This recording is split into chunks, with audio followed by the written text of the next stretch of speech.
Hola, hola, buenas tardes, si me escuchan, ojalá me estén escuchando, ¿verdad? Si alguien en el chat me escucha, ¿verdad? Déjenmelo saber.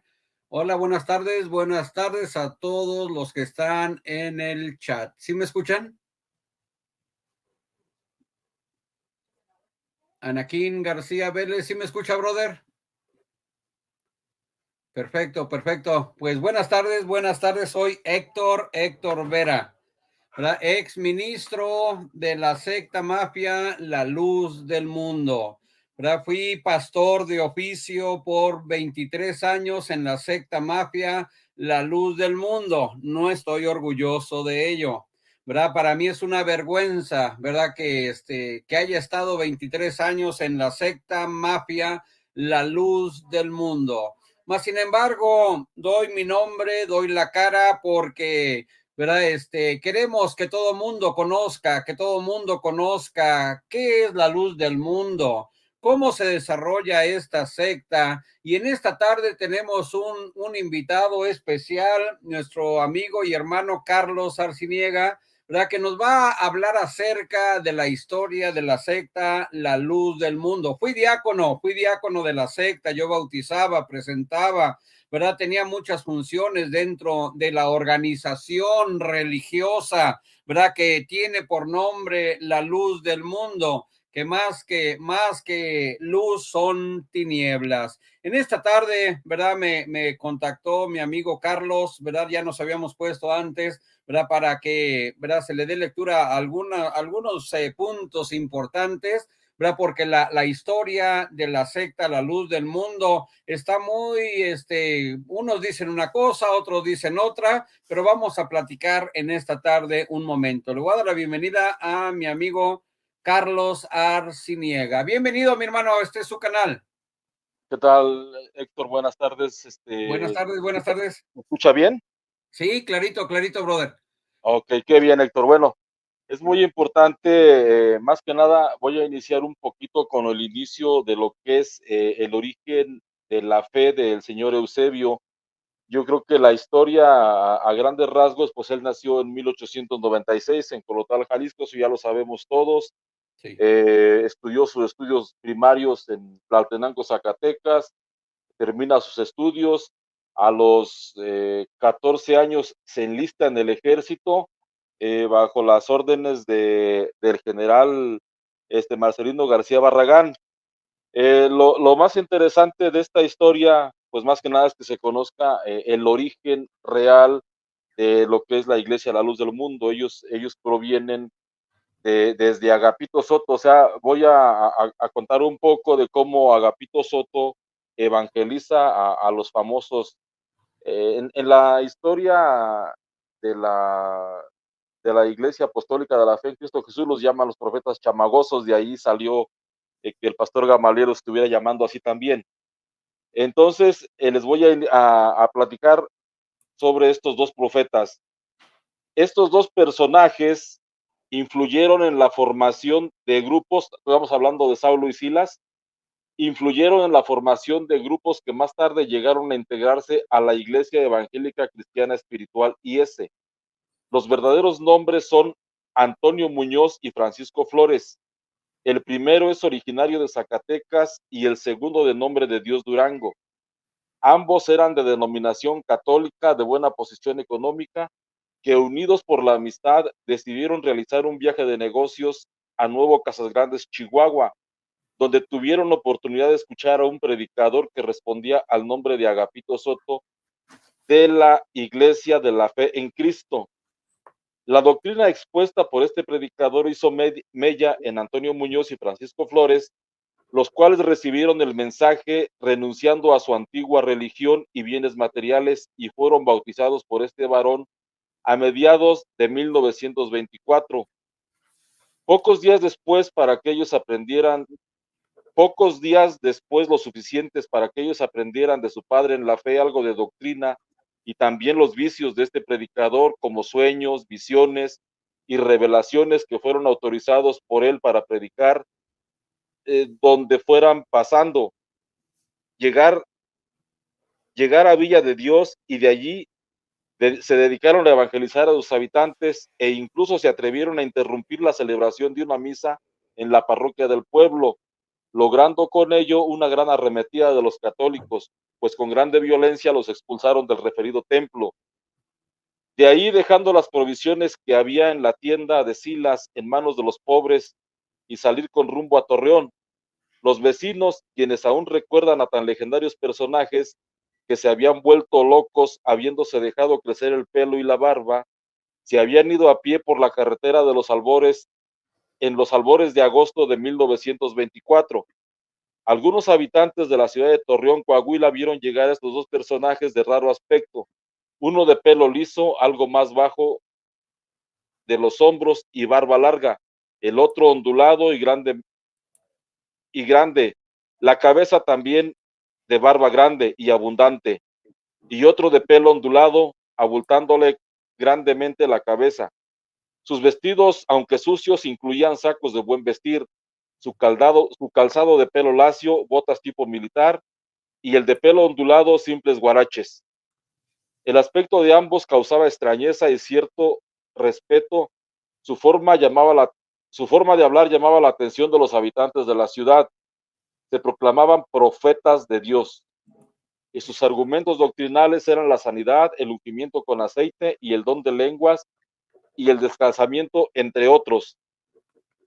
Además, enseñaban que todo aquel que fuese convertido debía adoptar un nuevo nombre bíblico que le revelara el Señor, y todos debían agruparse en un solo pueblo, viviendo en comunidades exclusivamente cristianas.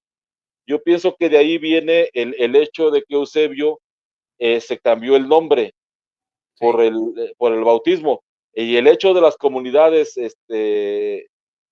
exclusivamente cristianas es la idea de la hermosa provincia, viviendo juntos como hermanos, juntar los sueldos el fin de semana y nombrar comisiones para comprar víveres, y no decir esto es mío, o todas las cosas serían de todos y para todos. El medio evangélico de 1924 da razón de la presencia de estos hombres en Torreón y de cómo lograron hacer una membresía considerable. Eh, de la ciudad de Torreón pasaron a San Pedro de las Colonias, Coahuila. Fue ahí donde evangelizaron a Eusebio Joaquín González, quien años más tarde fundara la Iglesia Cristiana Espiritual La Luz del Mundo en su tercer bautismo por Lino Figueroa el 27 de julio de 1938. En el año de 1925, siendo un fiel seguidor de estos profetas, y fue en presencia de Francisco Borrego, Catalino Ortiz, Alfonso Esquedas, que Saulo bautizó a Eusebio con el nombre de Aarón Joaquín, segundo bautismo, el primero fue el católico. Eusebio, después de ser bautizado en 1925, recibió un nuevo nombre en presencia de la congregación. Saulo, hablando en voz alta, exclamó: no se llamará más tu nombre Eusebio, sino que Aarón será tu nombre. El argumento para cambiarles de nombre era que el que antes tenían se les había dado conforme a la bestia. Desde entonces Eusebio estuvo con ellos, ayudando a Saulo y Silas en lo que necesitaran. También allí en San Pedro de las Colonias se unió a ellos Catarino Ramos, que más tarde se hiciera llamar Amado Barnabás. Ya presenta el libro una lista de personas que se cambiaron el nombre. No los voy a mencionar para no cansarlos tanto. Solamente quiero decir que estos personajes, Saulo y Silas, después hicieron también el invento de que Saulo les decía a los esposos que por revelación de Dios debía de cohabitar con las mujeres de estos, y esto lograba esto sin objeción de parte de los esposos de estas mujeres. Eh, a, Después de que un joven se le puso al brinco a Saulo porque quería Saulo que su hermana de nombre Febe se acostara también con él, se empezó a disgregar el grupo, y la historia de ellos menciona que murieron, uno murió de una enfermedad, y después, el asunto es que los dos murieron antes de 1935. Esto lo menciono porque La Luz del Mundo menciona que en 1938 Eusebio Joaquín fue a hablar con ellos, cosa que obviamente no es cierto. La iglesia, en la historia de la luz del mundo, el libro que se llama Breve Historia de la Restauración de la Primitiva Iglesia Cristiana, menciona que Eusebio y Elisa continuaron asistiendo a esta congregación religiosa. Estamos hablando de la Iglesia Cristiana Espiritual, que después se llamó Iglesia Evangélica Cristiana Espiritual. Y el Señor dice, continuaron asistiendo a esta congregación religiosa a la que su esposa, por disponer de más tiempo, acudía con frecuencia. Y el Señor manifestó sus bendiciones con ella, dándole la promesa y el sello del Espíritu Santo. Esto fue en 1925. Estamos hablando de que esta es la propia historia ya de la luz del mundo. Lo anterior fue del libro de la Yese. Es del libro Breve Historia de la Restauración de la Primitiva Iglesia Cristiana, que es el primer libro que se escribió de la luz del mundo y que ahora la luz del mundo desconoce. Entonces les repito que este libro de historia de la luz del mundo menciona que Elisa recibió el sello del Espíritu Santo en 1925 y continúa el libro diciendo, estamos hablando de la página 16 y 17 del libro que estás poniendo en pantalla ahorita. Página 16 y 17 dice, continuaron asistiendo a esta congregación religiosa a la que su esposa, por disponer de más tiempo, acudía con frecuencia y el Señor manifestó sus bendiciones en ella, dándole la promesa del sello del Espíritu Santo que será derramado sobre toda carne. Por el poco conocimiento que tenía sobre cómo se debía demandar este don celestial e ignorar qué señales se presentarían, en su sencillez rogó a nuestro Señor se lo aclarara y además suplicó, Señor, si las manifestaciones que tiene mi esposa son de parte tuya, yo quiero sentir lo mismo. En busca de esta comunión espiritual, procuraba la soledad, se iba a un lugar apartado detrás de unos machuelos y matorrales que había cerca del cuartel, y ahí se postraba en súplica y humilde oración. Mas por la falta de preparación espiritual, al estar glorificando al Señor, cuando sentía que su boca se endurecía, callaba sin esforzarse por seguir glorificando, y la bendición se terminaba. Entonces, volviendo a las costumbres paganas del viejo hombre, maldecía, creyendo que aquello que le ocurría era una presencia de un mal espíritu. O sea, Eusebio Joaquín maldecía al Espíritu Santo porque no sabía que era el Espíritu Santo, según la historia del mismo Aarón Joaquín. Por lo que, queriendo ahuyentarlo, lo imprecaba con maldiciones para que lo dejara en libertad de seguir pidiendo las promesas. Cuando ya guardaba silencio, se presentaba de nuevo la bendición que él desconocía y nuevamente volvía a sentirse invadido por un fuego que debía ser celestial, porque era una emoción desconocida pero sublime. Por ese tiempo en el que estaba demandando la promesa del Espíritu Santo, llegó de visita a la iglesia de Torreón el hermano Leandro García, pastor de la iglesia de Matamoros, Coahuila. Aunque este era comerciante, dedicaba tiempo para consagrarse a Dios y llevar una vida más espiritual, por lo que le impuso las manos a Eusebio en oración para librarlo de aquella lucha intensa. De inmediato recibió la prenda del Espíritu Santo y, fortalecido con ese don, continuó soportando los sarcasmos de sus compañeros de trabajo. La fuente de esto que acabo de leer es La Luz del Mundo, breve historia de la restauración de la primitiva iglesia cristiana, páginas 16 y 17. Eso es lo que narra la historia que el mismo Eusebio contó. Entonces, ya después de estos eventos, Eusebio se dirige a Monterrey, está viviendo con los chamagosos, ahí es donde supuestamente recibió la revelación de que tu nombre será Aarón y todo eso. Después de estar en Monterrey con ellos, la historia narra que, a ver, esta página, fue en ese mismo año cuando decidió separarse para hacer un viaje hacia Guadalajara. Obviamente, esto ya es de la historia de la IES, no dice que, no, la historia que leí del libro que estás presentando en pantalla, dice que se fue hacia Tampico, y aquí la historia de la IES confirma que efectivamente sucedió así. Dice,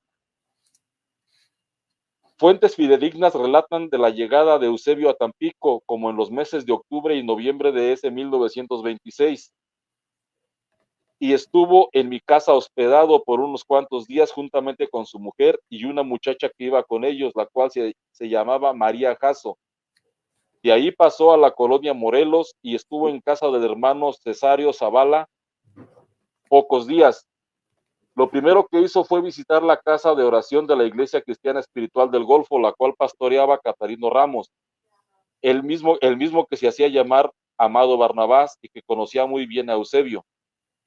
En esa primera vez que estuvo en la casa de oración, habiendo llegado la hora en que se encontraba reunida la congregación en la puerta del templo, Eusebio, este es un evento que ocurrió cuando Eusebio llegó a Tampico, dice la historia de la IS, que se puso en la puerta del templo de rodillas y así avanzó. ¿Has visto como cuando los católicos entran a la Basílica de Guadalupe de rodillas desde la entrada Sí, hasta el sí, altar, ¿no? Bueno, como una así narra, penitencia. exactamente, así fue como entró Eusebio hasta el altar, Ajá. actuación que no agradó a Catarino, el cual sin hacerle caso prosiguió con el culto. Eusebio se sintió menospreciado y dictó con mucha solemnidad una sentencia que decía: derramaré el mar sobre este pueblo perverso por no haber recibido un siervo de Dios. Después de este incidente, salió del puerto de Tampico, pasando por Ciudad Valles, en su paso hacia Guadalajara, donde, según la historia de la Luz del Mundo, llegó el 12 de diciembre de 1926.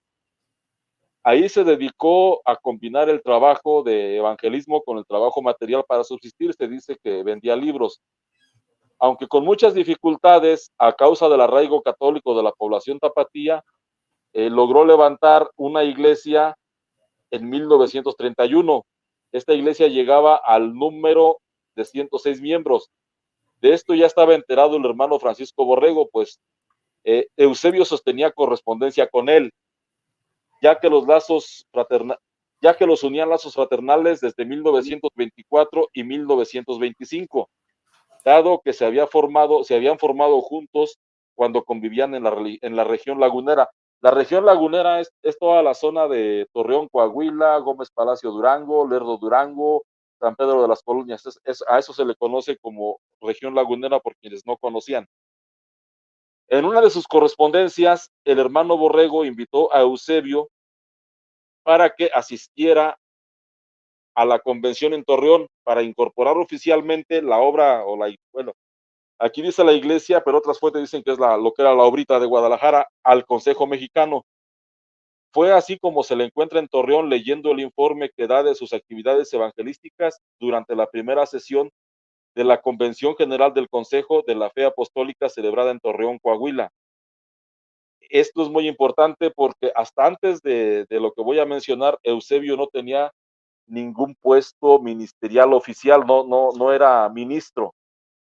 Dice aquí, el 15 de agosto de 1931, en donde Eusebio incorpora la Iglesia Cristiana Espiritual de Guadalajara al Consejo de la Fe Apostólica, dando el siguiente informe: bautismos 106, nacimientos 10, matrimonios 3, defunciones 3, expulsados 16, total de niños 50, adultos 90.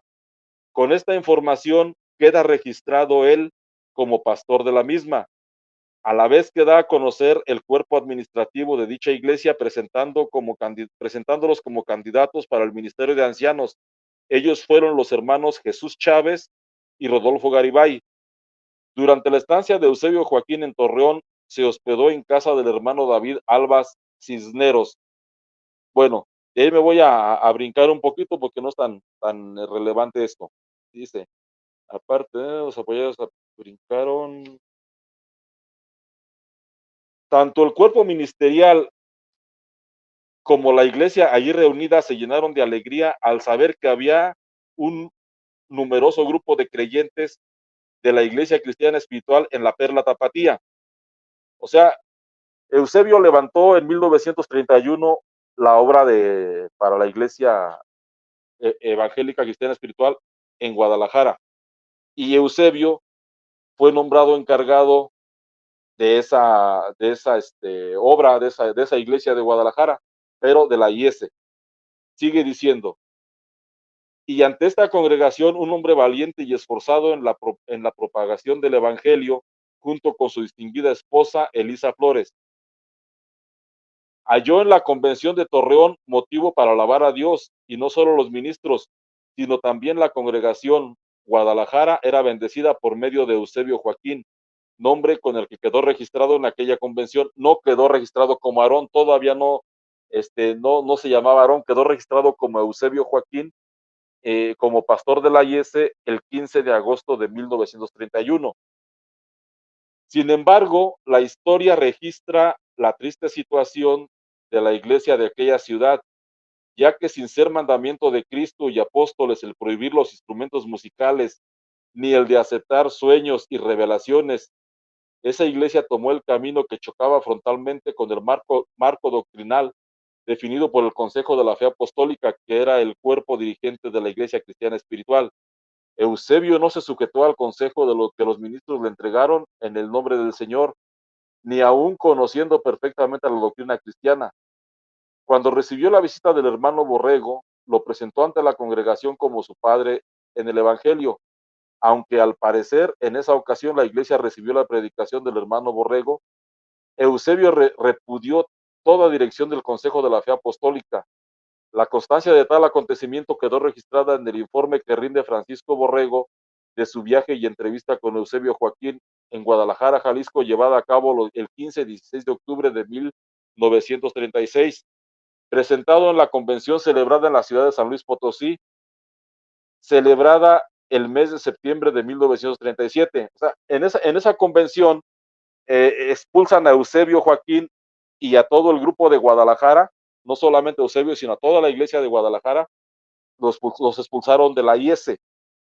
Entonces termina el relato de la IES sobre Eusebio Joaquín diciendo: la vida de Eusebio Joaquín continúa su curso convirtiéndose en el máximo dirigente de una nueva organización evangélica con sede en la capital tapatía. Su vida terminó el 9 de junio de 1964. Entonces, la IES solamente narra de Eusebio lo que, lo que le consta. O sea, lo expulsan de la IES en 1937 y la IES, lo último que conoce de Eusebio es que Eusebio funda una nueva iglesia en la capital tapatía. Se los vuelvo a repetir, dice: la vida de Eusebio continúa su curso convirtiéndose en el máximo dirigente de una nueva organización evangélica con sede en la capital tapatía. Su vida terminó el 9 de junio de 1964.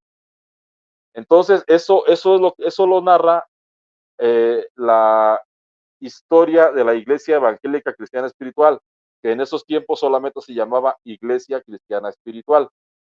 No son dos iglesias, es la misma, solamente que cambió de nombre.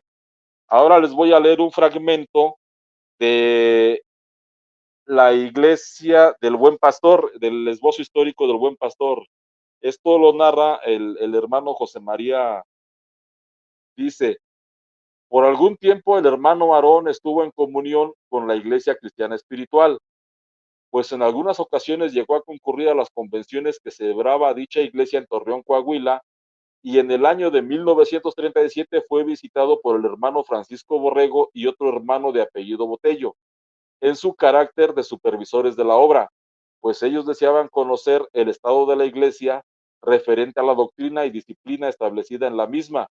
Pero el hermano Aarón, en un sentimiento de santidad y pureza de corazón, había ya, había ya establecido en la iglesia una doctrina y disciplina más estricta y con más fundamento bíblico. Y aunque mucho discutieron sobre el particular, ya no fue posible tener ningún acuerdo con ellos, y desde esa fecha el hermano Aarón determinó separarse de la iglesia cristiana espiritual. Para el hermano Borrego, la doctrina y disciplina que el hermano Aarón había implantado en la iglesia era muy extremosa y sin verdadero fundamento bíblico, pero el hermano Aarón lo afirmaba con las Sagradas Escrituras. Esto, el hermano que escribe en ese esbozo histórico de la iglesia del Buen Pastor, no está hablando mal de Eusebio, al contrario, habla bien, pero confirma que es una separación de la IES, la luz del mundo. El nuevo nombre de la iglesia, esto es a la página 6, voy a pasar a la página 7. El hermano Aarón, después de haber quedado independiente de la iglesia cristiana espiritual, enseguida convocó a todos sus colaboradores para deliberar al nombre que se le diera a la iglesia en el futuro, y después de presentar sus ponencias, llegaron al acuerdo que la iglesia llevara el mismo nombre que ostentaba antes de la separación, es decir, Iglesia Cristiana Espiritual, y que solo se le agregara un nuevo título para diferenciarla, la luz del mundo. Y es por eso que por ahí hay algunas actas que presentó el pastor Gamaliel y que anduvieron circulando, donde el membrete de la iglesia era Iglesia Cristiana Espiritual, la luz del mundo. Entonces, después de ahí, pues ya se procede al bautismo de Eusebio, solamente que la historia de la luz del mundo narra el cuento de que Eusebio en su segundo bautismo, que fue el de Saulo y Silas, estuvo mal bautizado y que ellos bautizaban en secreto la fórmula trinitaria, cosa que no es cierto por lo que leí anteriormente. Eh, Eusebio nunca tuvo contacto con gente trinitaria. Los chamagosos fueron trinitarios cuando eran católicos, pero cuando se convirtieron a la nueva doctrina, ya fueron totalmente cristocéntricos, entonces ellos bautizaban en el nombre de Jesucristo. Aquí eso es una mentira, así como también es mentira el hecho de que Eusebio los haya encontrado en 1938, porque la historia de la IS y otras historias dicen que murieron antes de 1935.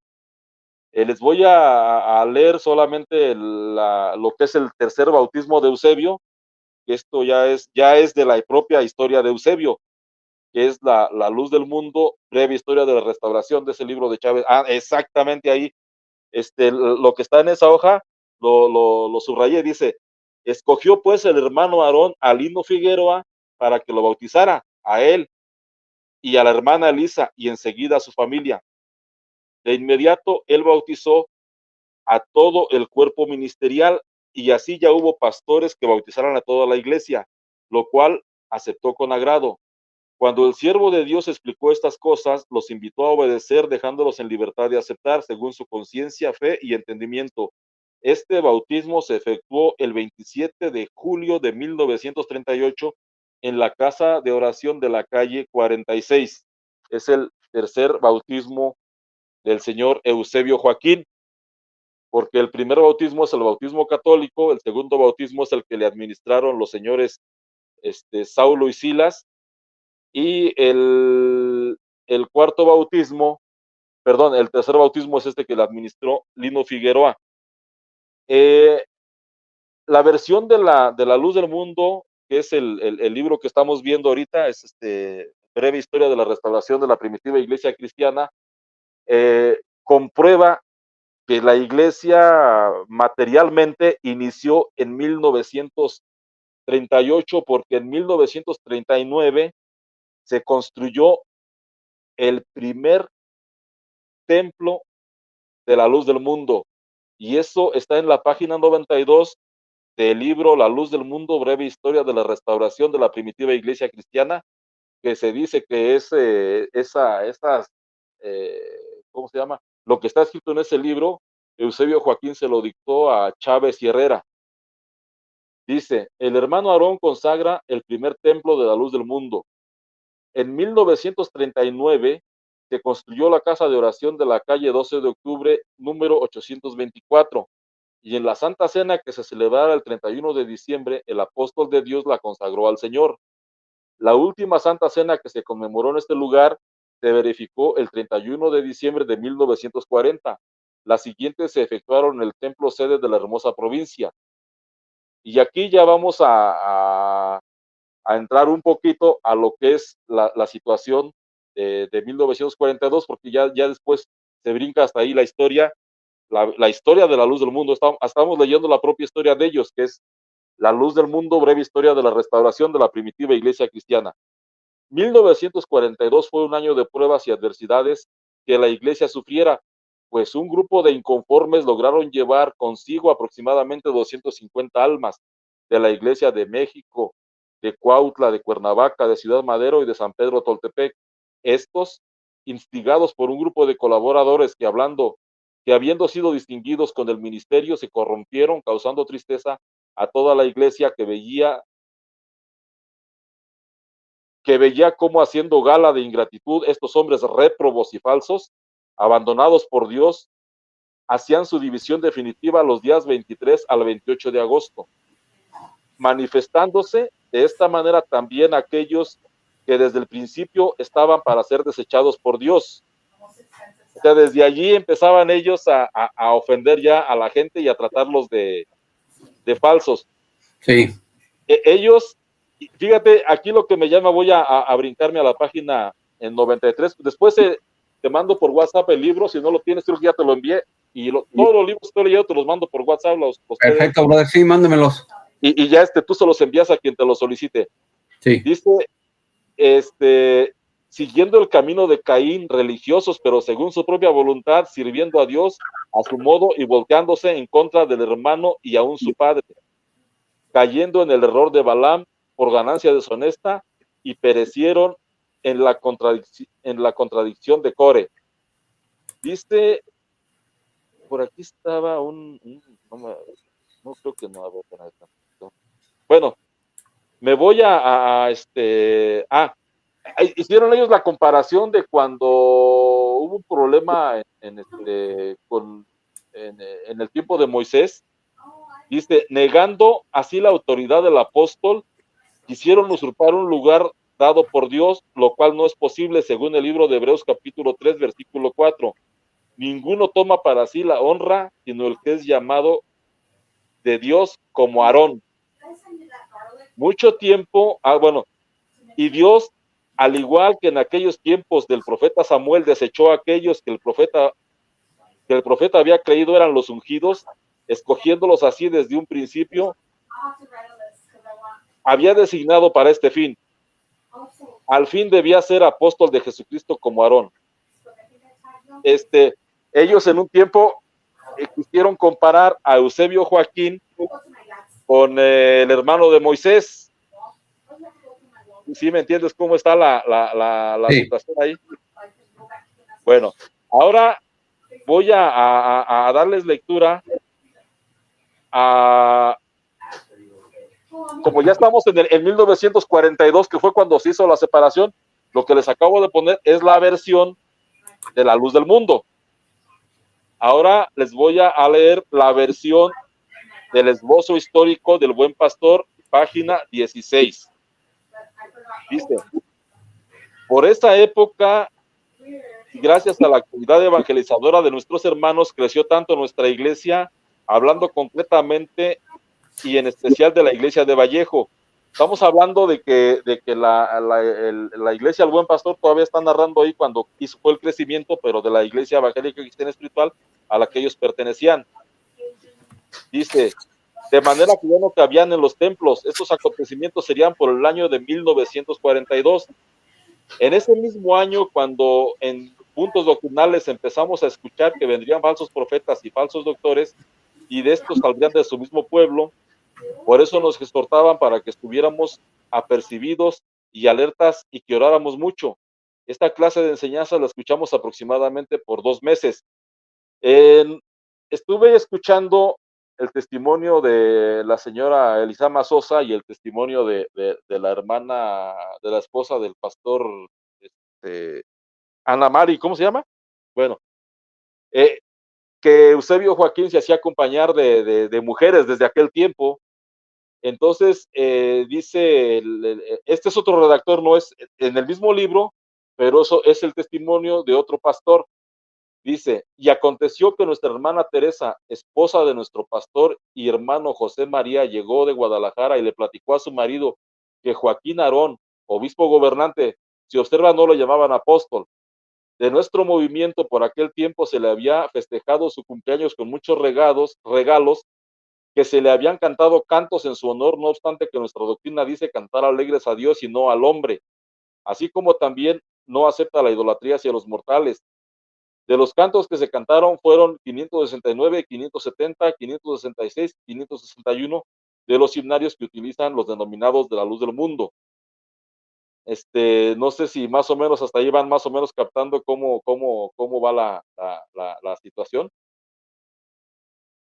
Al enterarse, o sea, se hace la revuelta y empiezan a hacer ya una rebelión y a ponerse en desacuerdo con Aarón, porque Aarón hizo la primera Santa Cena hidrolática. Bueno, la primera Santa Cena la hizo en su cumpleaños en 1941, en agosto de 1941, y el 14 de agosto de 1942 ya la hizo totalmente idolátrica hacia él.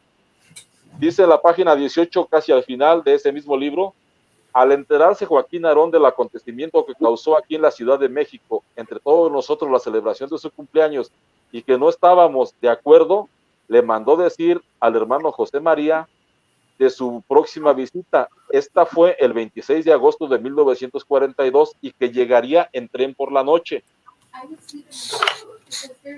Así como los siervos de Dios se apresuraron a encontrarlos en la estación de lechería, solo con el fin de que no fueran a dañar a algunos miembros de la iglesia, sino que primero tuvieran una reunión entre ellos para tratar de arreglar las diferencias. Llegaron al templo de Vallejo aproximadamente a las 11 o 12 de la noche. Estamos hablando del 26 de agosto de 1942. Dice, este hermano, dice, llegaron al templo de Vallejo aproximadamente a las 11 o 12 de la noche. Este hermano vivía en el templo y esa noche, al estar durmiendo, desperté, al escuchar voces, me levanté y acudí al templo y me di cuenta que era Joaquín Aarón y su comitiva. Aquí hay algo importante, la mayoría puras mujeres que lo rodeaban, y por otra parte estaba el siervo de Dios, José María, y hermanos que lo acompañaban. Poco después dio inicio a la reunión. Principió Aarón manifestando que sabía que existía descontento en la iglesia por causa de ciertos acontecimientos ocurridos en Guadalajara en cuanto a la celebración de su cumpleaños. Y contestaron los hermanos, sí, así es, no estamos de acuerdo. E intervino el hermano José diciendo, hermanos, sentimos que esta no es la doctrina que usted nos ha enseñado. Hemos reconocido que esta es de Dios porque está basada en las Santas Escrituras, prosiguió diciendo, y no queremos esa clase de festejos, ni que vuelva a repetirse lo ocurrido en Guadalajara. Y si usted los quita, no habrá problema, y seguiremos trabajando en la obra de Cristo. Al oír esto, Joaquín Aarón pregunta, a ver tú, Marcelino Vargas, tú, Vicente Martínez, Lino Figueroa, hermano Domingo Vega, ¿qué dicen a todo esto? Contestan, estamos de acuerdo con el hermano José María en cuanto a lo reclamado, porque es lo mismo que pedimos nosotros. Al oír esta contestación, Joaquín Aarón se puso muy pensativo y titubeante. Esta es la página 19 de este libro. Vamos a la página 20. Eusebio Joaquín les dice, las justas razones de los hermanos y que quitaran todo aquello que no estaba conforme a la palabra de Dios, presintiendo lo mismo las mujeres que lo acompañaban, y antes de que dijera nada se quedó y pensando de pronto se escuchó decir, o sea, las mujeres le dijeron a Aarón, no hermano, interviniendo una de ellas, no acepte, no permita esto, porque usted perderá su autoridad, y cuando usted pretenda implantar alguna cosa con estos, refiriéndose al hermano José y a los hermanos que lo apoyaban, no le van a obedecer, te van a rebelar. Y así transcurrieron pocos minutos, Aarón enseguida pensativo, y las mujeres seguían insistiendo que no aceptara. Después de rato contestó, no quito nada. Y los hermanos que estaban con el hermano Aarón dijeron, no estamos de acuerdo. Y horas después, cuando los hermanos se presentaron a la oración de la... Bueno, ya sigue ahí, de que ya no aceptó, al enterarse, a ver,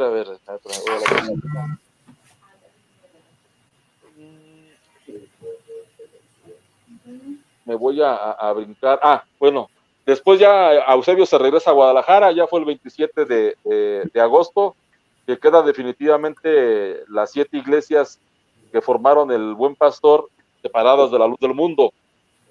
Otra narrativa que hace este mismo personaje ya es respecto a Guadalupe Avelar, y es lo que va a dar inicio al bautismo de 1943. Sigue diciendo este hermano, en cierta ocasión que estábamos reunidos con el hermano José María, llegó la hermana Guadalupe Avelarde. Él ahí pone, ya sabemos que es Lupe Avelar, pero pone Lupe Avelarde. Saludándonos, y el hermano José le dijo, hermana Lupe, ¿qué anda haciendo por acá? Y ella le contestó, hermano, Supe que se habían apartado de Joaquín Aarón y me sentí apoyada, ya que yo también estaba en desacuerdo, pero no decía nada por miedo a que me quitaran a mi madre, porque sepan que sí lo hacían con aquellos que no consentían sus procederes. Les retiraban a sus seres queridos, hijos, maridos, padre o madre, envolviéndolos, cautivando sus mentes y se los llevaban con ellos, alejándolos de sus familias. Por eso Lupe tenía razón en su temor, y siguiendo con la conversación, ella sintiendo confianza, y ya que la falta que a cargo traía ya no la soportaba, y tratando de aliviarla nos confió su secreto, señalando a un pequeño niño que la acompañaba. Miren, este es mi hijo. Este niño que es mi hijo lo es también de Joaquín Aarón, el que se dice siervo de Dios. Sí es. Nosotros quedamos sorprendidos, pero al observar bien al niño, nos dimos cuenta de que tenía su mismo color y su misma fisonomía, y ya no tuvimos duda alguna. El niño se llamaba Abel, tendría unos 4 o 5 años. Fue así como nos dimos cuenta del pecado de Aarón. Entonces supimos que lo que nosotros reclamábamos no era nada al compararlo con el pecado de adulterio que él había cometido.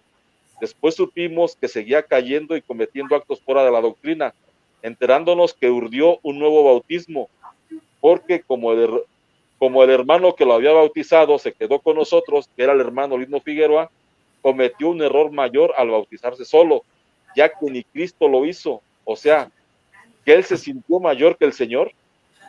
En toda la palabra de Dios no encontramos un solo pasaje donde nos cuente que alguien se haya bautizado solo, pues así hasta el mismo Jesucristo no lo hizo, ya que él fue bautizado por Juan el Bautista para cumplir toda justicia. Así Para es. que ¿Cuál libro es? el que dice sectas o iglesias. Sectas o iglesias, a ver, déjame ver. ¿Me lo mandó también hoy temprano? Sí. A ver. Bueno, mientras le doy, mira, dice las páginas 289 a 291, más o menos es un pequeño resumen.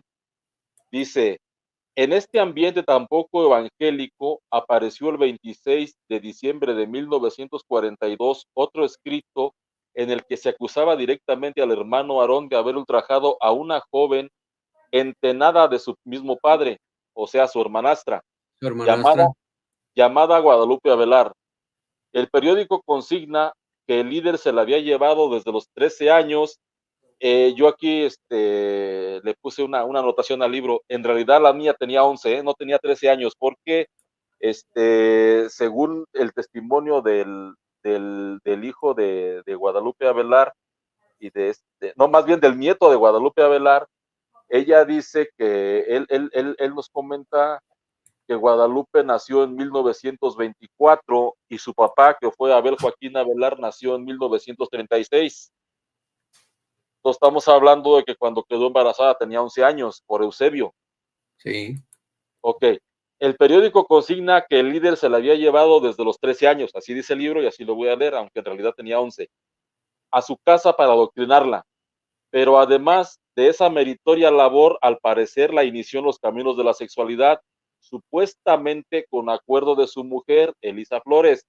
Fíjate que aquí se repite lo que nos comentaba la hermana que dio el testimonio con Luis Carlos Reyes, que no me acuerdo que decía que la señora de Samuel la peinaba y le agarraba las manos mientras Samuel la violaba a ella.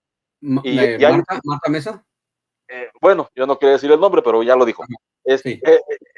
Bueno, y así hay otros testimonios donde Eva participaba para violar a las niñas junto con Samuel. Y en las nuevas versiones de ahora del caso de Nazón, hay muchos testimonios de que estando Eva presente, Nazón violaba a las niñas en presencia de Eva, de Alma.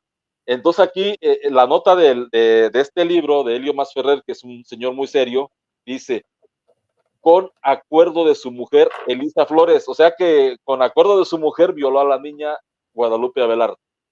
Sí, sí, sí. Y quiero resaltar, brother, que el Abel Joaquín Avelar, el hijo bastardo de Aarón Joaquín, ¿verdad? Creó también una iglesia que se conoce como Iglesia de Jesucristo, ¿verdad? Su hijo hoy es el que dirige esta organización, pero es hijo de Abel Joaquín Avelar, ¿verdad? Hijo de Guadalupe Avelar, que como usted está diciendo, tenía 11 años cuando fue violada por Eusebio Joaquín. Adelante, bro.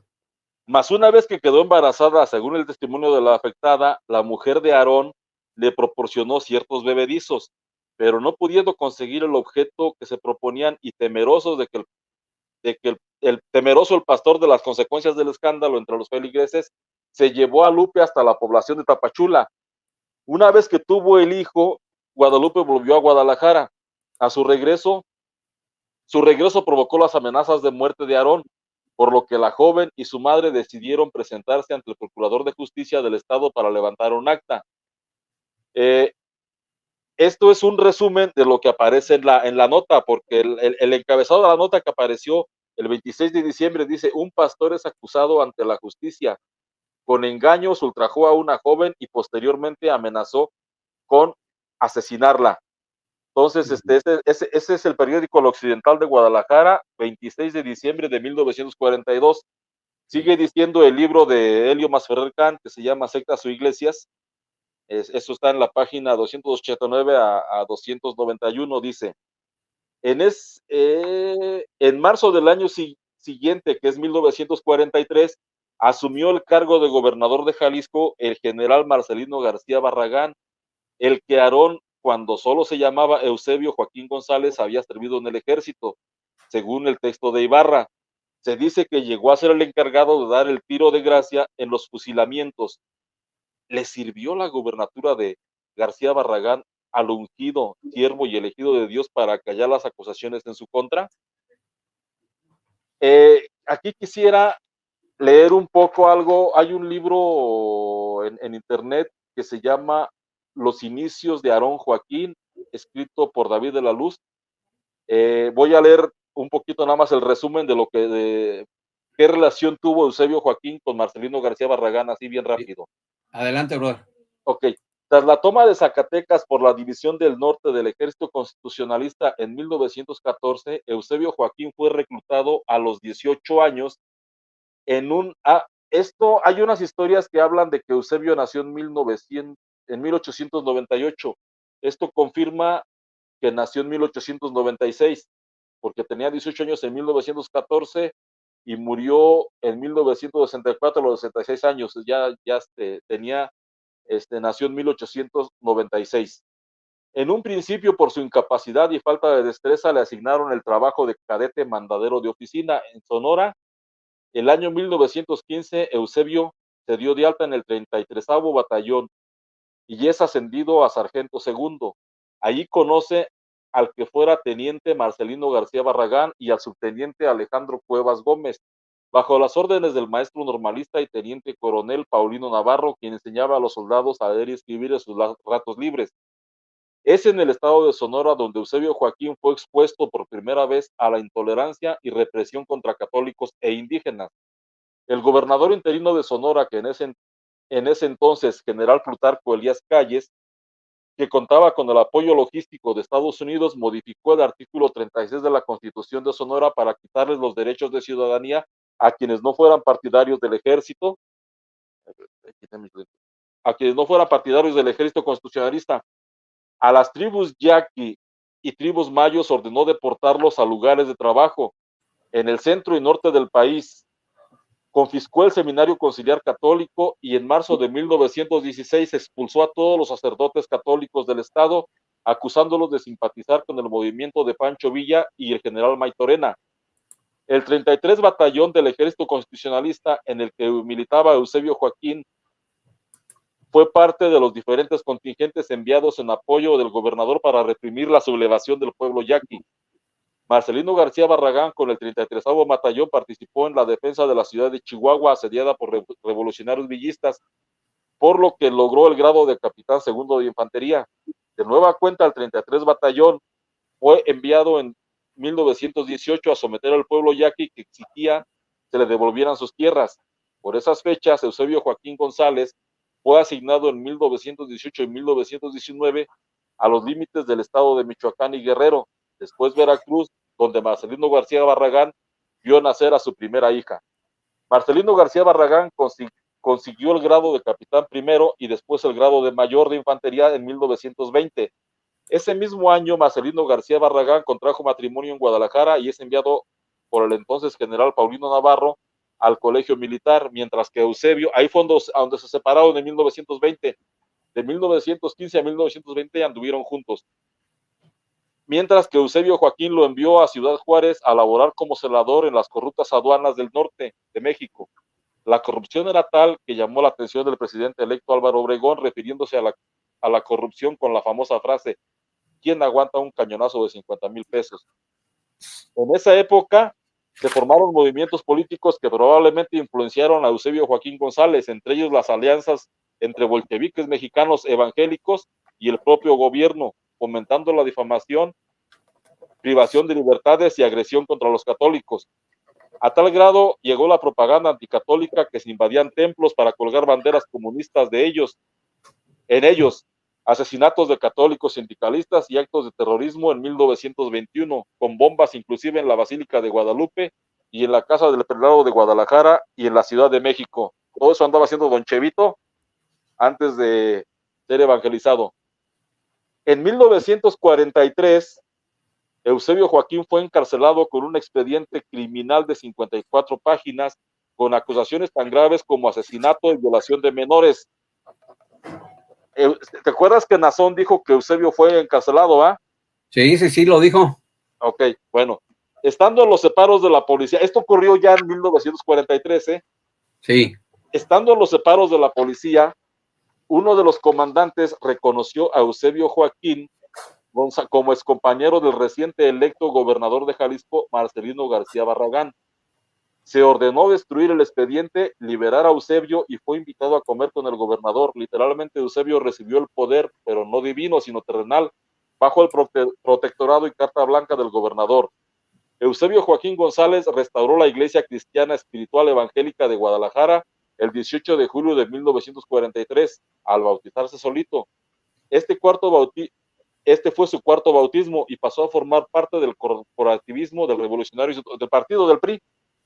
Entonces, sí, después continuó con lo que dice ese mismo libro, dice, en ese año, el 18 de julio de 1943, Aarón recibió su cuarta y más oportuna revelación y decidió borrar su pasado al bautizarse a sí mismo, ya que descubrió que el anterior bautismo no había sido válido.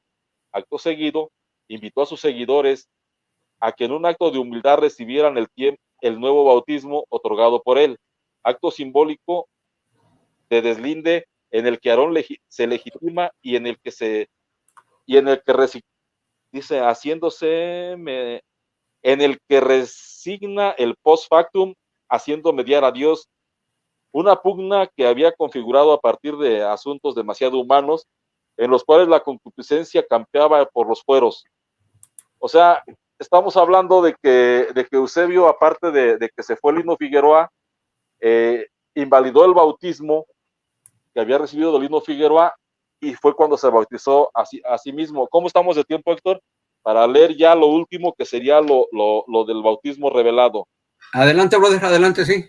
Ok, estamos hablando del libro, ahora otra vez del libro Breve Historia de la Restauración de la Primitiva Iglesia Cristiana, que es libro escrito por la misma Luz del Mundo. Los efectos de ese bautismo, aquí voy a hablar de los efectos porque es el otro, Héctor, el Breve Historia de la Restauración. Ok, Ese mero. Bueno, ok. Hay la versión de René Rentería que dice que Eusebio se supo que era apóstol hasta el 18 de julio de 1943. Y otras versiones de la misma Iglesia de la Luz del Mundo dicen que la Iglesia tiene su fundamento en el bautismo, por lo tanto, si el bautismo no es válido, no hay Iglesia. Entonces, esto indica que oficialmente la Iglesia de la Luz del Mundo inició el 18 de julio de 1943. Eso es lo que dice la historia antigua, que ahora cambiaron y ellos dicen que iniciaron en 1926. Sí. Ese mismo 1943 da inicio a la restauración de la primitiva iglesia cristiana. Ok, voy a dar lectura a la página, a las páginas 94, 95, 96, obviamente una parte de la 94, la 95 completa y una parte de la 96. Perfecto. Dice, el bautismo revelado. Aproximadamente al finalizar el primer tercio de 1943, estando el hermano Aarón durmiendo en su lecho, oyó una voz que le decía, la hora es, ¿por qué te detienes? Levántate y lava tus pecados invocando mi nombre. Haciendo historia sobre este mensaje que se narra a continuación, recordamos que en esta etapa la iglesia se encontraba en continua oración al Señor, manifestándose diferentes sueños en distintos lugares donde ya estaba la iglesia del Señor. Bueno, no estaba sin estar restaurada, ¿va? Tampico, Veracruz, México, Tepic. Eran sueños referentes a bautismos, lo cual a ellos les causaba asombro, pues se decían unos a otros, ¿por qué será si ya todos estamos bautizados? Esto sucedió poco después de la rebelión de 1942. Fíjate cómo ellos mismos en su misma historia lo relatan. Sí. Esto sucedió poco después de la rebelión de 1942. Con incertidumbre por estas declaraciones de Dios, contaban a sus compañeros los sueños que Dios les daba hasta por fin llegándose el tiempo dispuesto por Dios a su siervo conforme a Amós capítulo 3 versículo 7, porque nada hará el Señor sin que lo revele a sus siervos los profetas. Fue en las primeras horas de un día bendito de ese año de 1942 que Dios quiso de nuevo volver a comunicarse para hacer conocer su voluntad en la tierra, descubriendo la base en que afirmaría la roca que es Cristo, en esta lluvia tardía, por lo cual en una visión maravillosa le vuelve a hablar al hombre que él había escogido, y en prueba de su manifestación le da el texto del libro de los Hechos capítulo 22 versículo 16, con la diferencia de que Dios le manifestó en arcano oculto. La hora es de la restauración de la primitiva iglesia de Cristo. El hermano Aarón comunicó a su iglesia su deseo de que se hiciera oración durante una semana y transcurridos esos días llamó a los pastores delante de la iglesia de Guadalajara y les preguntó, a usted hermano, ¿qué es lo que Dios le dio por respuesta a su oración y ayuno? Hable todo lo que Dios le dio. Comenzó el primero dando testimonio con cierto asombro de un nuevo bautismo. Por fin todos dieron su testimonio. El hermano Aarón al oír al último le dio gloria a Dios y llorando dijo en alta voz, mi petición ha sido escuchada. Le pedí al Señor que lo que a mí me dio, se lo diera a toda la iglesia para mayor testimonio de que este paso es de Dios. Les voy a repetir lo que Dios le dijo. La hora es de la restauración de la primitiva iglesia de Cristo. Y comenzó a explicar cómo Dios le habló para que se bautizara, lo cual él mismo hizo el domingo 18 de julio de 1943. Se sumergió en las aguas bautismales el siervo de Dios, siendo las 12 horas del día. Asistieron al siervo de Dios en su bautismo los hermanos José Garibay y Julián Zamora. Enseguida bautizó a su familia y algunos ministros más, quienes llenando los requisitos quedaron autorizados para efectuar a su vez el bautismo de la demás iglesia. Como antecedente al respecto, una hermana llamada Petra le contó al hermano José Garibay su sueño en donde la volvían a bautizar, siendo reprendida por ello, pues se soñaba ataviada con un vestido nuevo con el que se metía al mar. En Tepic, en el quinto día de la consagración ordenada por Dios, el hermano Felipe Reyes, que a la razón vivía en ese lugar y que era invidente, tuvo una visión espiritual donde veía al hermano Aarón rodeado de toda la iglesia, que caminaba por una vereda y que llegaba a la orilla de un barranco no muy profundo en el que corría un río muy ancho y hondo. Más como la iglesia se quedaba parada al borde del barranco, el hermano Aarón los exhortaba a pasar al otro lado del río. Bajaron, y al llegar a la orilla, él volvió a pasar el río e invitó a seguir su ejemplo. Saliendo hasta la orilla opuesta, continuaron su camino. En la Santa Cena siguiente, al llegar las iglesias, se les hizo la pregunta sobre las manifestaciones de Dios y estando todo confirmado, el cuerpo ministerial fue bautizado el 13 de agosto de 1943. Toda la iglesia que había venido a la Santa Cena siguió el ejemplo del siervo de Dios y sus pastores. Y así es como termina ese libro que tenemos en pantalla, que es La Luz del Mundo, breve historia de la restauración de la primitiva iglesia cristiana. Vamos a las fechas antes de que se alargue el video, porque si yo digo que la burra es parda, es porque tengo los pelos en la mano. Por supuesto que lo que la gente de La Luz del Mundo tiene en su mano y puede adquirir en Berea es este libro. Es una retacería de mentiras. Pero por supuesto que atrás de este libro está René Rentería,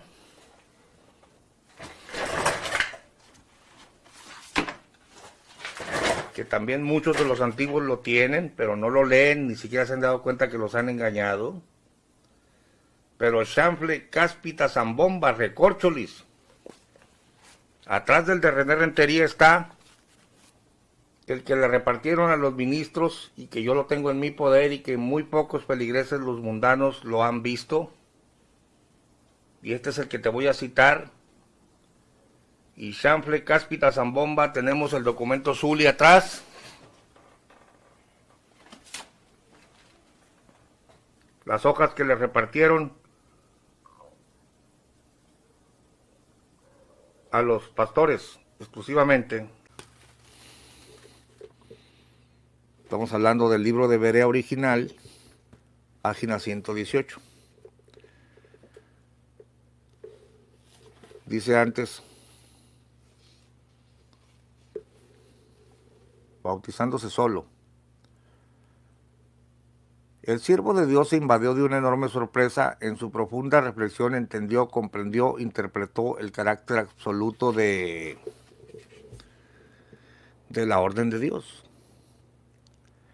Aprendió que el misterio de su origen y el misterio del origen de la iglesia estaba en el bautismo. En el bautismo, en el nombre de Jesucristo, y en el bautismo de Él por sí mismo. Aquí yo puse 1, 2 y 3. ¿Por qué? Bueno, porque si hasta 1943 Eusebio entiende que el origen de la iglesia estaba en el bautismo, entonces la iglesia no existía todavía. Es más, ni él existía, porque si el origen de la iglesia está en el bautismo y él desconocía el de los chamagosos y el del lino, entonces Eusebio no existía, no había iglesia, no se había dado origen. Todo esto son tonterías, hermano, todo esto son incoherencias. Leo de nuevo, aprendió que el misterio de su origen y el misterio del origen de la iglesia estaba en el bautismo.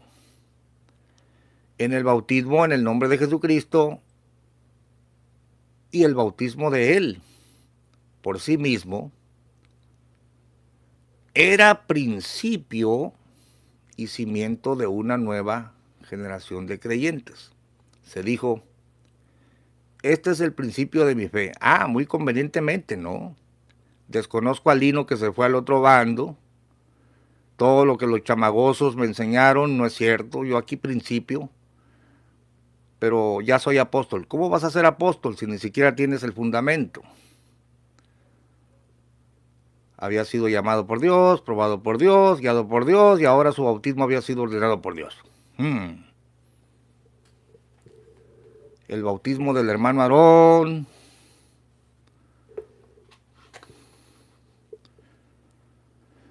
Dios le había revelado el bautismo. Esto no es cierto. Él lo aprendió del Lino Figueroa, de los chamagosos. Pero dice, no solo como un acto de obediencia, no solo para perdón de pecados, sino además como origen, principio, base de una nueva vida en Cristo. Antes se manejaba la fecha del 18 de julio de 1943 como la fecha de la restauración de la iglesia luzmundana o de la iglesia universal, dicen ellos, ¿no? Ahí empezó la restauración. Se manejó y se conmemoró el 18 de julio de 1943. pues como la chimotrufia, ¿no? Yo como digo una cosa, digo otra.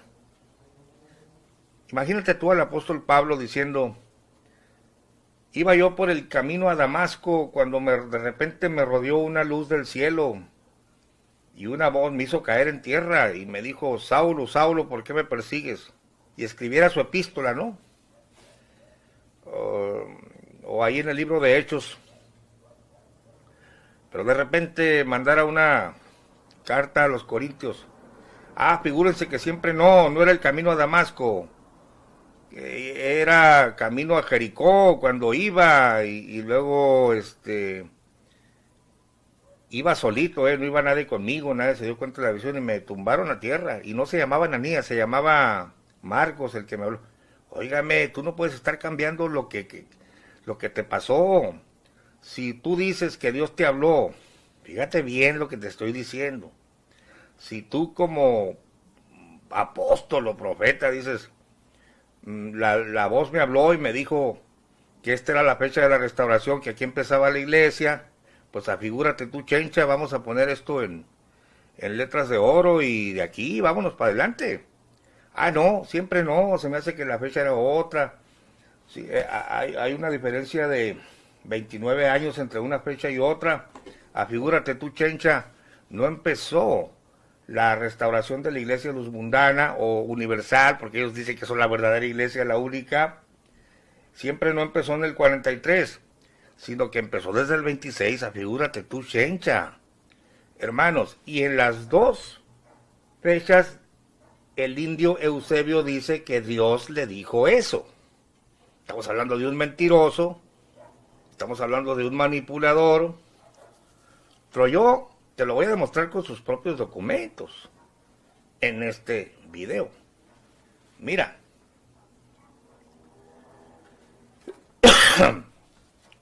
En primer lugar,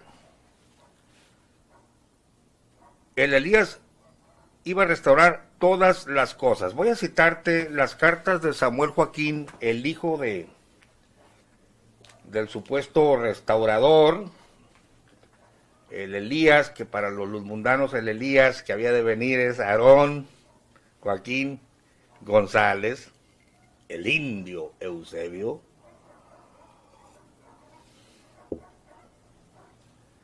Y se supone que el indio Eusebio iba a restaurar todas las cosas. Pero cuando muere el indio Eusebio, en el 64, sube a empujones y a jalones de greñas Sami al poder, unos lo reconocieron y otros no. Pero él se pone como el continuador, mira como dice aquí, a ver si lo alcanzas a leer. 14 de julio de 1974, Guadalajara, Jalisco. Samuel, hermano vuestro, a quien Dios llamara en estos últimos días, en estos últimos tiempos, escucha, a continuar la restauración iniciada. No. El profeta Malaquías y Jesucristo no dijeron, he aquí yo envío a Elías el profeta para que empiece y luego para que su hijito lindo continúe con la restauración que él va a iniciar. No, señores. Jesucristo dijo, y cuando él viniere, a la verdad Elías vendrá, y cuando él, Elías, viniere, o sea, Aarón Joaquín, restaurará todas las cosas. Pero el indio Eusebio muere y no le alcanzó el tiempo, no le alcanzó el cerebro, no le alcanzó el ministerio, sino que su hijito lindo, Samuel, hermano vuestro, a quien Dios llamara en estos últimos tiempos, lo llamó a continuar la restauración iniciada no por un profeta, como dice la Escritura, sino por un apóstol del Señor. Evidentemente, esta es una farsa, porque la Escritura no plantea que el Elías iba a empezar y su hijito lindo iba a continuar con la restauración, sino que claramente dice, y cuando él viniere restaurará todas las cosas. ¿Cuáles 40 pesos entonces? Estoy hablándote ahora del libro La Luz del Mundo, breve historia de la restauración de la primitiva iglesia cristiana. Fíjate bien el título. Precisamente el título es el tema que estamos tratando, la luz del mundo. Dice, no importa, hermano Gamaliel Mata, que se alargue el video, no nos aburre. Oh, gracias, José. A veces me dicen, hey, no los hagas tan largo. La gente dice, hey, hazlos más cortos, y otros, usted dele. Bueno, la luz del mundo. Breve historia de la restauración de la primitiva iglesia cristiana. ¿Quién escribió este libro? Los sabios de ese entonces. ¿Quién?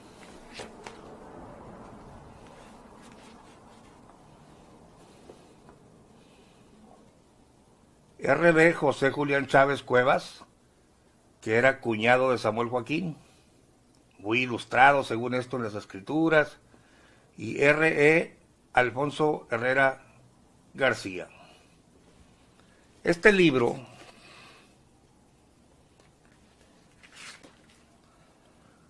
se escribió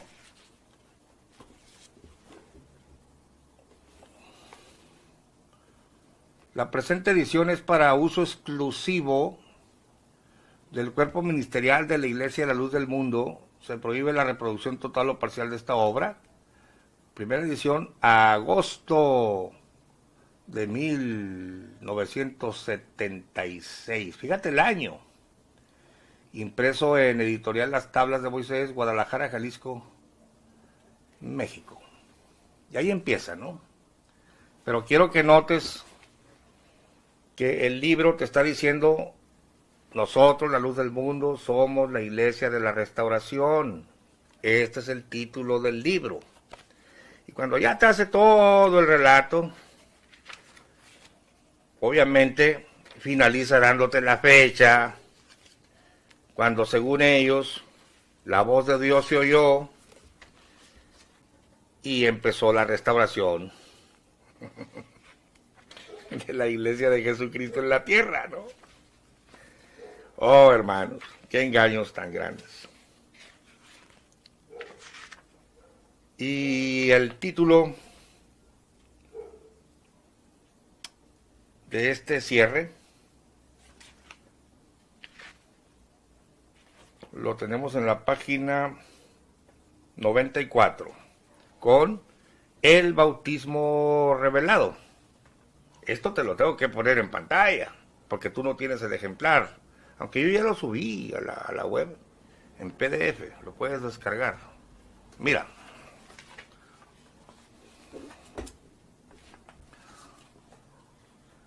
El bautismo revelado. Aproximadamente al finalizar el primer tercio de 1943, estando el hermano Aarón durmiendo en su lecho, oyó una voz que le decía, la hora es. ¿Por qué te detienes? Levántate y levántate y lava tus pecados, invocando mi nombre. Haciendo historia sobre este mensaje que se narra a continuación, recordamos que en esta etapa la iglesia se encontraba en continua oración al Señor, manifestándose diferentes sueños en distintos lugares, donde ya estaba la iglesia del Señor, Tampico, Veracruz, México. Fíjate, ya estaba. Ya estaba sin estar restaurada, pero ya estaba. Eran sueños referentes a bautismos, lo cual a ellos les causaba asombro, pues decían unos a otros, ¿por qué será si ya todos somos bautizados? Esto sucedió poco después de la rebelión del 42. Fue cuando Chema dijo, tú violaste a Idea Velar y no vamos a permitir que te estén alabando a ti con cantos, ¿no? Y se separa la iglesia del Buen Pastor. Esto ya lo hemos visto. Con incertidumbre por estas declaraciones de Dios, contaban a sus compañeros los sueños que Dios les daba, hasta que por fin, llegándose el tiempo dispuesto por Dios a su siervo, conforme a Amós capítulo 3, o sea, es un profeta el hombre, pues, versículo 7. Porque nada hará el Señor sin que lo revele a sus siervos los profetas. Escucha bien. Fue en las primeras horas del día, de un día bendito, fíjate bien, un día bendito de ese año de 1943, que Dios quiso de nuevo volver a comunicarse para hacer conocer su voluntad en la tierra, descubriendo la base en que afirmaría la roca que es Cristo, en esta lluvia tardía. O sea, ellos son los buenos, pues.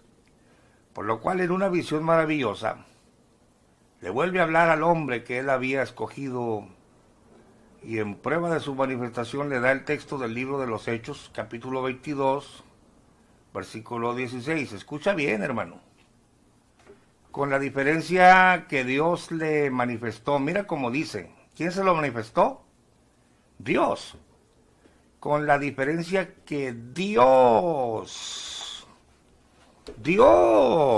a ver,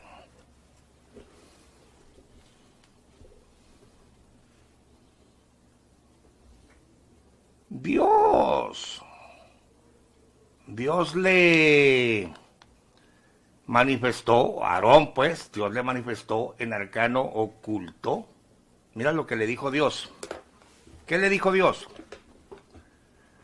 La hora es de la restauración de la primitiva iglesia cristiana. Dios le manifestó a Aarón, su profeta, pues, en arcano oculto. Mira la voz de Dios lo que le dijo. La hora es de la restauración de la primitiva iglesia cristiana. En 1943. Ah, no, pero ahora cantan un 6 de abril la voz se oyó del año de 1926. O sea, 29 años atrás. Que diera inicio a la restauración. Bendita la voz que dijo, tu nombre será Aarón. Y luego dice, bendita fecha que diera inicio. No, señores. No. Dio inicio en el año de 1943, según el libro de ellos, cuando Dios le dijo a Aarón, la hora es de la restauración de la primera iglesia, perdón, de la primitiva iglesia de Cristo. El hermano Aarón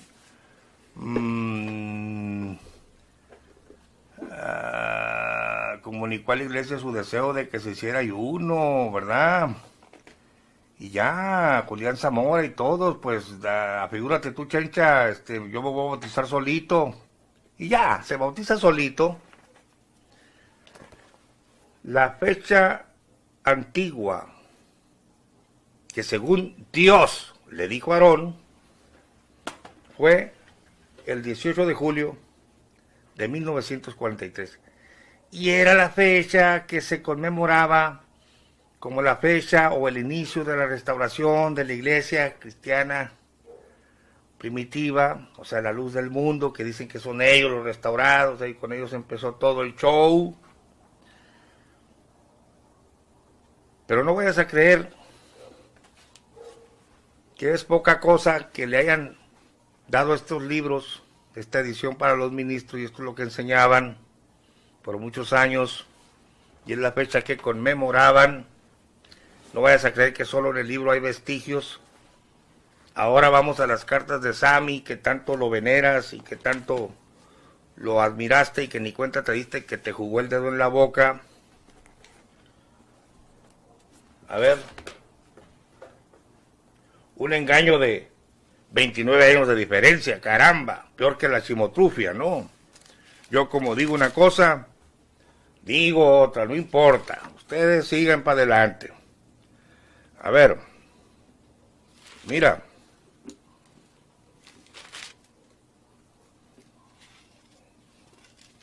Esto es muy importante.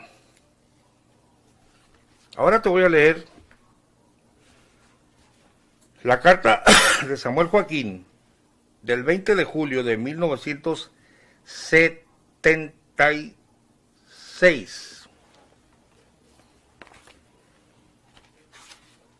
Este libro se escribió en agosto de 1976. Pero claro que las hojas de Sully o el documento Sully tenía años circulando entre los pastores, y también dice que esa fecha de 1943 era la fecha de la restauración de la iglesia. Tendré tiempo, aquí está, mira, me abrió como si fuera de Dios, me abrió solito. Dije, no tendré tiempo para buscarlo. Documento Sully, la hora es de la restauración de la primitiva iglesia, nada más que aquí te dice cristiana espiritual, otro asunto que ya lo hemos explicado. Pero ambos documentos dicen, fíjate cómo aquí todavía es más enfático el asunto de que Dios le habló. Mira, fue en las primeras horas del día antes del amanecer, que un día bendito, es un día bendito pues, de ese año, 1943, que Dios quiso de nuevo volver a comunicarse a la tierra para hacer conocer su voluntad, descubriendo la base en que afirmaría la roca, que es Cristo, en esta lluvia tardía, por lo cual, en una visión maravillosa, mira, o esto es verdad o esto es mentira, o aquí Dios mintió en la fecha, o el mentiroso es el indio Eusebio, pero aquí dice que en una visión maravillosa, le vuelve a hablar al hombre que él había escogido, Romanos 11:20, fíjate que acá en el otro libro ya no te pone Romanos, sino Malaquías, ¿no? Amós, no hará nada, dice, y como comprobación a su manifestación le dio el texto de Hechos 22:16, con la diferencia de que Dios le manifestó, o aquí Dios mintió, o mintió el indio Eusebio, porque ahora manejan el 6 de abril del 26. Dice, en arcano oculto, la hora es de la restauración de la primitiva iglesia cristiana espiritual. Increíble, hermanos. Es que Aarón se inventó todo esto. Él ahí estaba diciendo, quiero volver a lo que practicaba la IEC. Pero en el libro de Chávez Herrera, que es posterior, ya le quitó espiritual. Y ahí viene, mentira, tras mentira, tras mentira. ¿Qué hace Sammy cuando de forma tímida sube al poder? Ese año, cuando sale ese libro, y las hojitas tenían años circulando, te menciona la bendita fecha, que no es la bendita fecha del 6 de abril que diera inicio a la restauración, sino el 18 de julio de 1943. Estos tan pesados, hermanos y amigos, han sido restaurados 2 veces. Increíble, ¿no? Te lo leo para finalizar el video.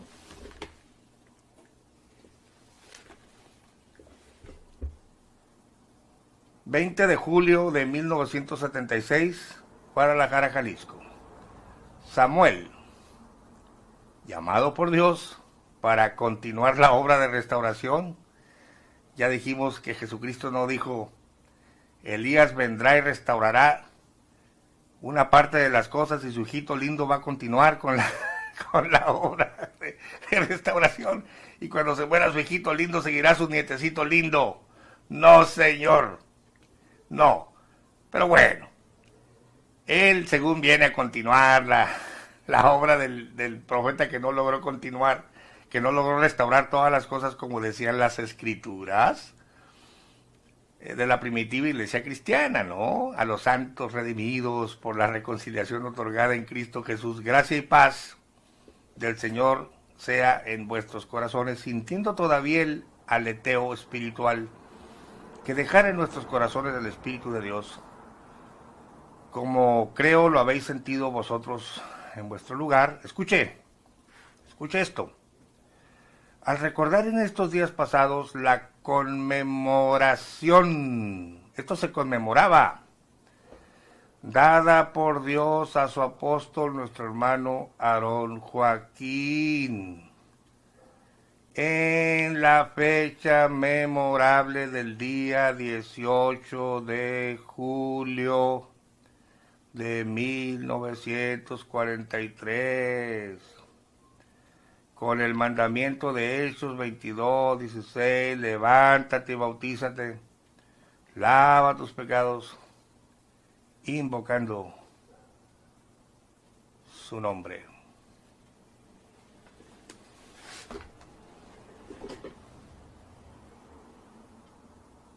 Siento el deseo de comunicaros que fuimos visitados por Dios y bla, bla, bla, bla, bla, bla, bla.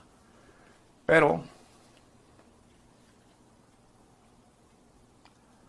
Sammy está recordando la conmemoración dada por Dios a su apóstol, nuestro hermano Aarón, en la fecha memorable del día 18 de julio de 1943, que era lo que se celebraba, no el 6 de abril. Para concretar rápidamente, en la primera historia escrita por René Rentería, se ve a un Eusebio que hasta 1945 se da cuenta que es apóstol. Esto lo puedes ver en la página 233, cuyo título dice Un nuevo apóstol. En el año de 1942 fue un año difícil. Amarguras y sinsabores templaron aún más el carácter del hermano Aarón, pero llegó 1943. Es decir, según este libro, Aarón Joaquín es declarado apóstol hasta 1943. Después de tener una visión, fíjate bien, te lo voy a poner aquí, vamos a ver si lo alcanzas a ver. Puedes leer aquí, un nuevo apóstol.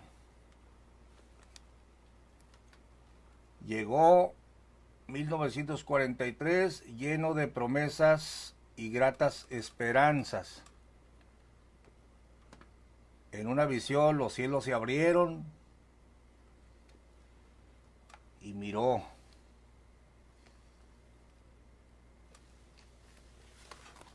Miró visiones de los cielos y en concreto le dice la visión: Aarón, la hora es llegada.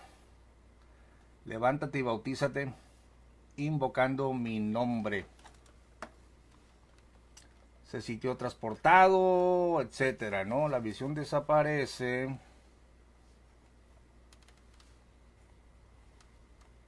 Y empieza él a decir: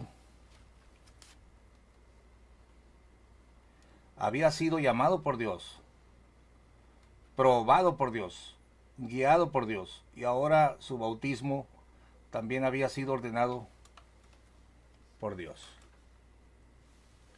Ok, la parte que nos interesa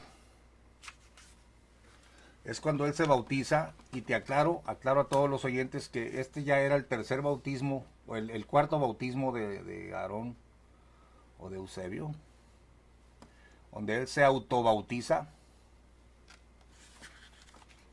Pero quiero que veas esto.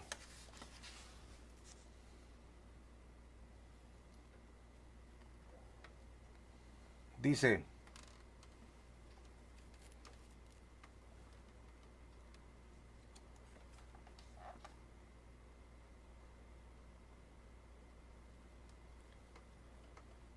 El hermano Aarón entendió entonces por qué había oído en sueños tantas veces en muchas mañanas una frase que no comprendía: el tiempo es cumplido, el tiempo es cumplido.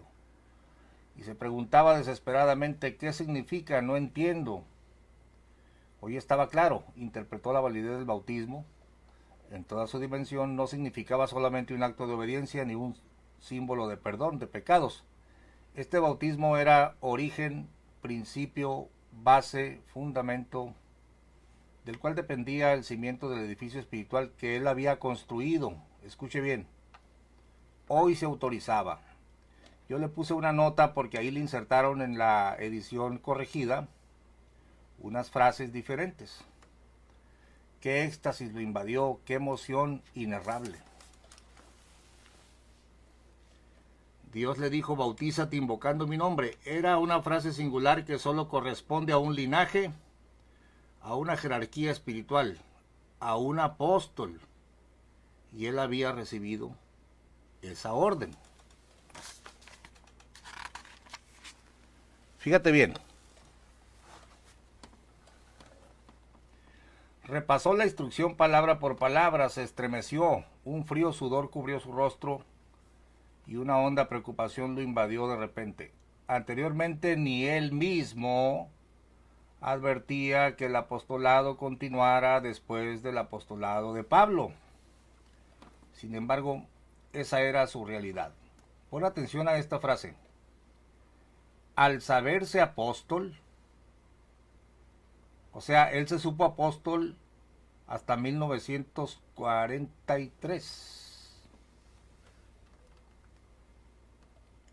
Más abajo dice: Dios me habló y me autorizó por medio del bautismo. Fíjate que lo autorizan como apóstol por medio del bautismo. Dios me habló y me autorizó por medio del bautismo. Esa era su verdadera identidad, el principio de su fe, el fundamento de la iglesia, el apostolado. El hermano Aarón, pon atención aquí, después de esta visión, era un enviado. ¿Cuándo? Después de esta visión.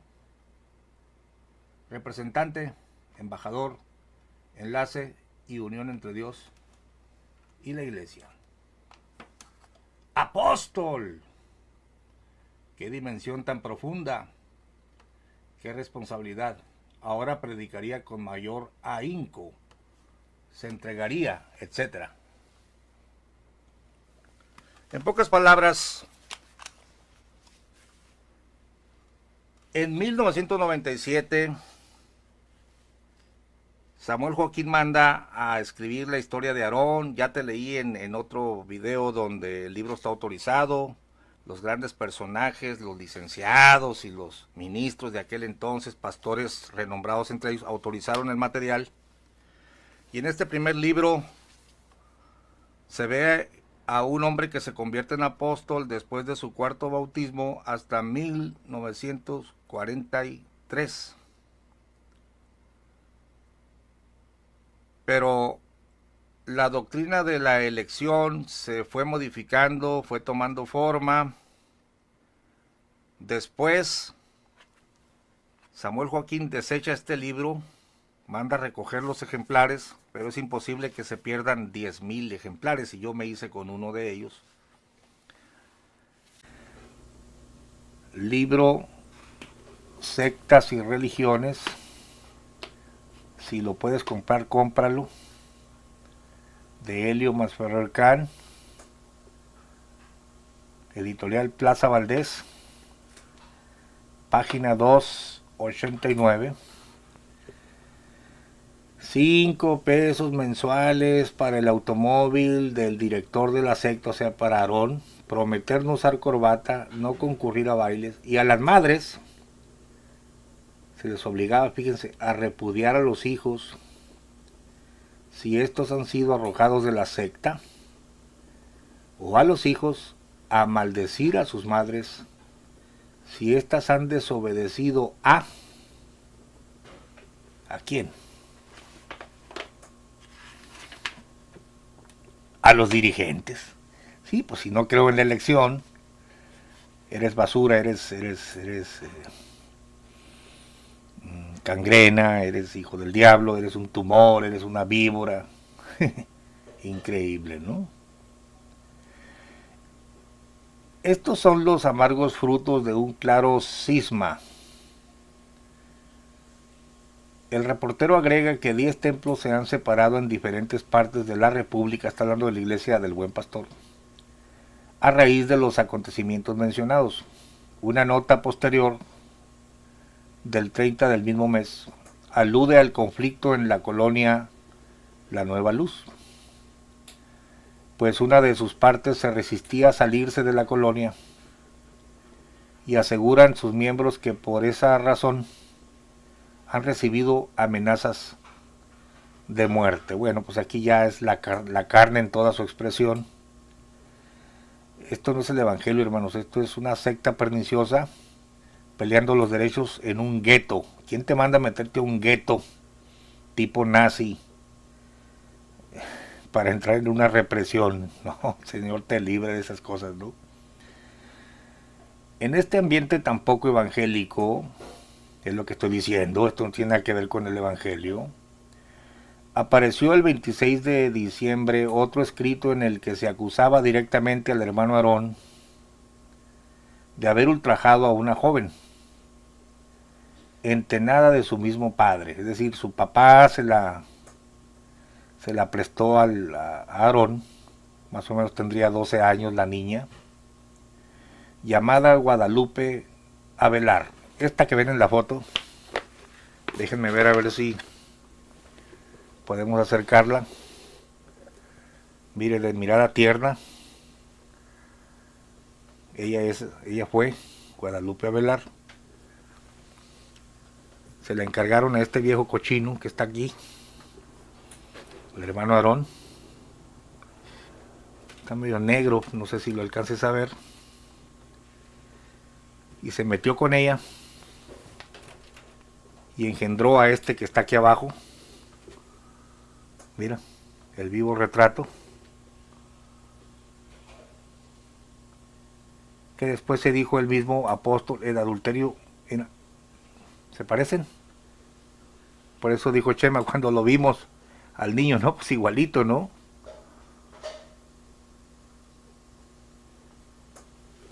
Repito, a mí que me interesa que este señor se haya metido con la muchacha. Bueno, si hubiera vivido en ese tiempo, pues viejo cochino, le hubiera dicho, arrepiéntase de sus maldades, ¿no?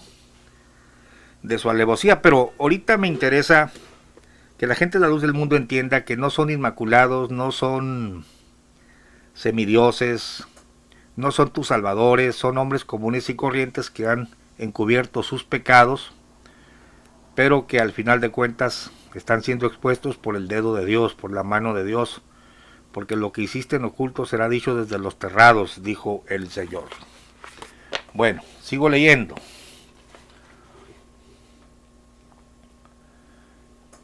Acusaban al hermano Aarón de haber ultrajado a una joven llamada Guadalupe Avelar. El periódico consigna que el líder se la había llevado desde los 13 años, perdón, no eran 12 sino 13 años, a su casa para adoctrinarla. Bueno, Xóchitl es lo que dice, que desde niña la llevaron y la adoctrinaron, que tú vas a ser del siervo de Dios. Esto desde el 42, hombre, aquí no estamos hablando de algo que se inventó Xóchitl. Por eso es tan importante, hermanos, conocer la verdad, porque la verdad te liberta. Te tienen engañado ahí con un sueño de una familia semidivina, ¿no? El periódico consigna que el líder se la había llevado desde los 13 años a su casa para adoctrinarla, entre comillas, miren. Pero que además de esa meritoria labor, al parecer, la inició en los caminos de la sexualidad, supuestamente con acuerdo de su mujer. Caramba. Mas una vez que quedó embarazada, según el testimonio de la afectada, la mujer de Aarón le proporcionó ciertos bebedizos. Oiga, hermano, qué pena, que quedó registrado en la historia de la luz del mundo, aunque ellos han tratado de tapar todo esto, que hicieron, la trataron de hacer que abortara. Estamos hablando de aquí del asesinato de un niño, ¿no? Dice, pero no pudiendo conseguir el objeto que se proponían, y temeroso el pastor de las consecuencias del escándalo, es lo mismo que hizo el rey David, aquí no estamos hablando de algo fuera de lo común. Temeroso del escándalo, temeroso el pastor de las consecuencias del escándalo entre los feligreses, se llevó a Lupe hasta la población de Tapachula. Aquí tenemos la nota 15. Esto está consignado en el periódico Occidental de Guadalajara, 26 de diciembre de 1942. Una vez que tuvo al hijo, Guadalupe volvió a Guadalajara. Su regreso provocó las amenazas de muerte de Aarón, por lo que la joven y su madre decidieron presentarse ante el Procurador de Justicia del Estado a levantar un acta. En marzo del año siguiente asumió el cargo de gobernador de Jalisco el general Marcelino García Barragán, al que Aarón, cuando solo se llamaba Eusebio Joaquín González, había servido en el ejército, según el texto de Ibarra, ¿no? También según el texto de ellos. También según el documento de Zully se dice que llegó a ser el encargado de dar el tiro de gracia a los fusilamientos. Era una especie de verdugo, ¿no? Le sirvió la gubernatura de García Barragán al ungido, siervo y elegido de Dios para acallar las acusaciones en su contra. En ese año de 1943, Aarón recibió su cuarta y más oportuna revelación y decidió borrar su pasado al bautizarse a sí mismo, que ese es otro tema importante, ¿no? Ya que descubrió que el anterior bautismo no había sido válido. Bueno, ahí tenemos a este señor que se metió con esta señorita cuando tenía 13 años. Chema dice que ella les dijo que cuando era niño, a los 4 o 5 años, lo vieron. Se parece bastante. Claro, pues mire. Bueno, terminamos el video. ¿Qué estoy haciendo yo en este video? Demostrándote que Joaquín Aarón era un hombre común y corriente, como cualquier otro líder, con sus tentaciones, sucumbió a ellas. Cualquiera podemos caer, el Señor nos libre. ¿Qué debió haber hecho? Confesarlo y arrepentirse. Pero como encubrió su pecado, entonces la secta se llenó de pecado. Y es una iglesia muy corrupta en muchos sentidos. Y termino con el video que se titula, porque pues hay que hacer la investigación. El objetivo es que quede claro que Aarón Joaquín González cometió adulterio, no es un ángel, no es un semidios, no es un inmaculado. Inmaculado solo Jesucristo. Ya bájate de la nube de que esta familia es sin pecado y que ellos te van a salvar.